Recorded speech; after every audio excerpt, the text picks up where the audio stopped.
We are now getting reports of a potential recession here in the United States.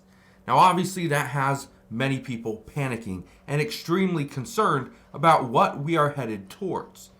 Keep in mind, as of right now, Elon Musk, the Department of Government Efficiency, and the Trump administration are all working to try to reduce the amount of spending here in the United States, especially on a federal level.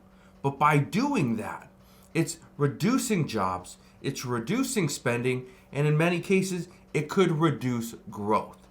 I want to explain what's going on here and why what the Trump administration is doing now is going to create a little bit of pain temporarily, but it could lead us to a brighter future in the next year or more. So, we're going to discuss this in just a moment, explain what is going on and why millions and millions of Americans are deeply concerned. But all I ask is one thing, takes 2 seconds, go ahead, hit that like button if you enjoy these daily updates, and now let's begin.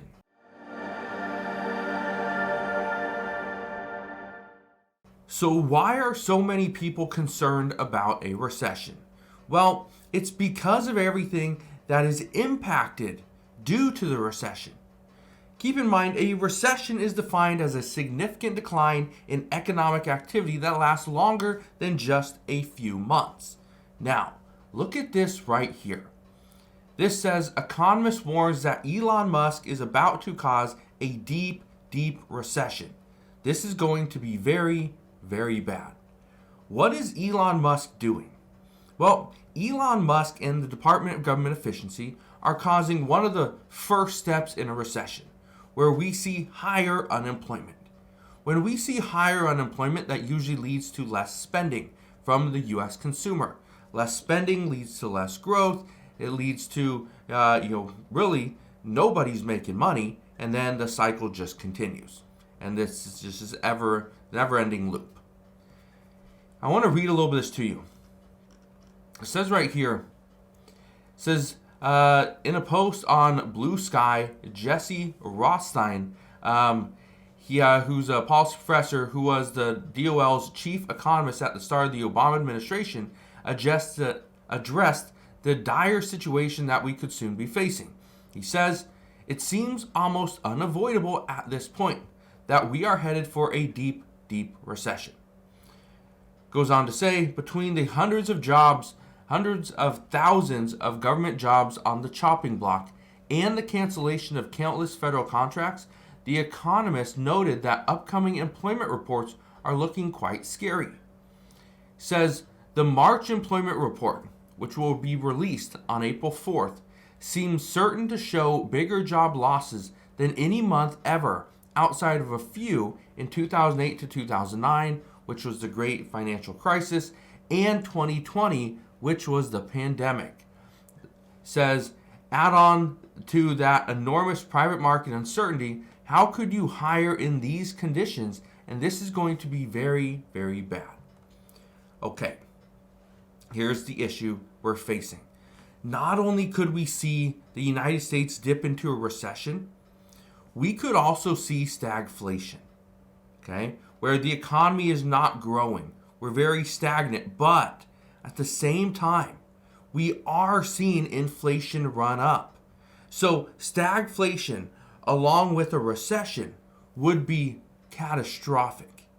According to many experts, millions of Americans wouldn't make it through this.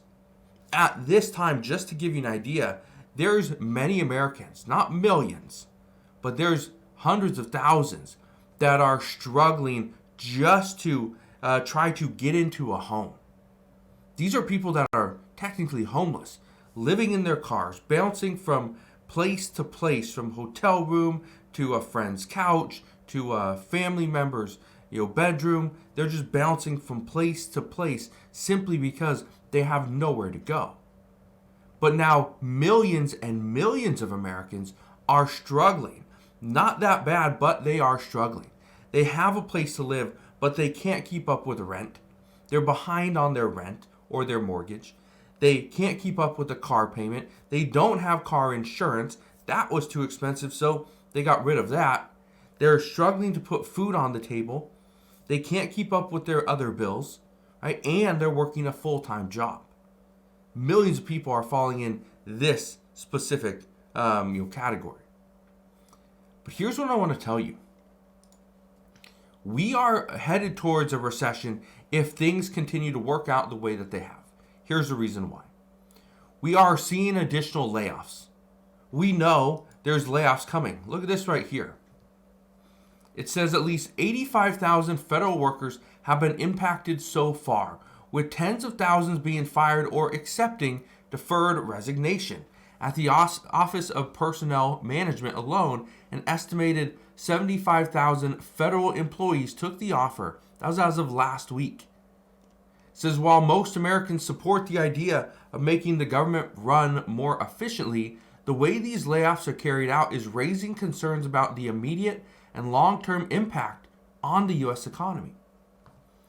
What I can tell you right now is that President Trump said this in the beginning. He said there's going to be pain. There's going to be a little bit of pain. We're going to see some very tough times. This isn't just from federal workers. It's not just from private employees. Okay, it's from everybody. Kids in school are going to feel a little bit of pain. Whether it's because they're not going to get all their free meals, whether it's because they don't get all the different books and classroom materials and supplies and pretty much paid for them through federal funding or state funding. There's another reason, right? Teachers will be laid off, right? Everyone's going to feel it. It's not going to be just certain industry like government employees or tech. It's going to be everybody. But when we see these federal employees get laid off, whenever this is going to happen, what we are about to see is spending is going to change, not just for federal employees, but for the communities, their families. Think about that. If let's say a two-income household, both of them work for the federal government, which is highly likely, being that many adults, a lot of times meet their significant other at the workplace. So let's say there's two federal employees. Here's the problem. There's two federal employees working in the same household. They both get laid off. Guess what? Now there's two unemployed people in the exact same household. What if they have kids? There's no income coming in, no money. So what do? This is the start. I'm not saying this is something that is bound to happen, but this is the start. Then as those two employees and their family can't go and put food on the table, right? They can't shop at their local grocery store. Well, the grocery store feels the impact. They can't pay for their utility bills. The utility company feels the impact. They can't pay for any of their debts like credit cards, car payments, things like that. Can't afford their house or their rent. Well, that's a problem. Okay? This is where it starts. So again, millions of Americans are deeply concerned about heading into a recession, especially when all the signs are pointing to headed towards a recession. Now, here's the other thing. A recession, again, I'll read it to you. A recession is a significant decline in economic activity, okay, that lasts longer than just a few months. Decline in economic activity.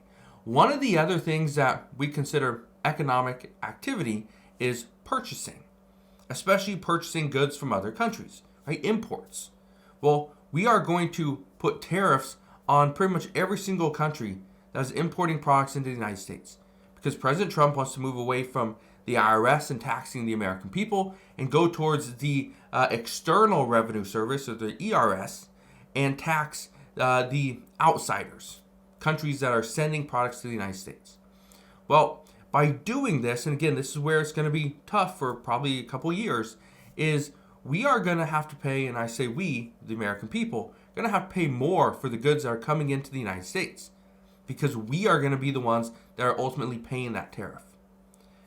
Essentially, what that's going to do is we are going to stop buying those products, especially from other countries.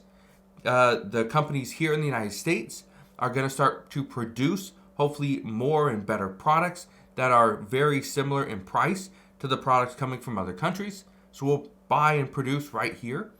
So then those other countries are going to have to lower prices. But again, it's going to take some time. So as all these changes are being made, prices are going up, the American people are losing money, so they ultimately stop spending. That's going to lead to a decline in economic activity. Again, headed towards a recession. And then on top of that, we are seeing prices increase, which means we are going to see additional inflation. But additional inflation with a very stagnant economy, we are going to see stagflation. Again, those two things combined is going to send millions and millions of people scrambling and starting to panic.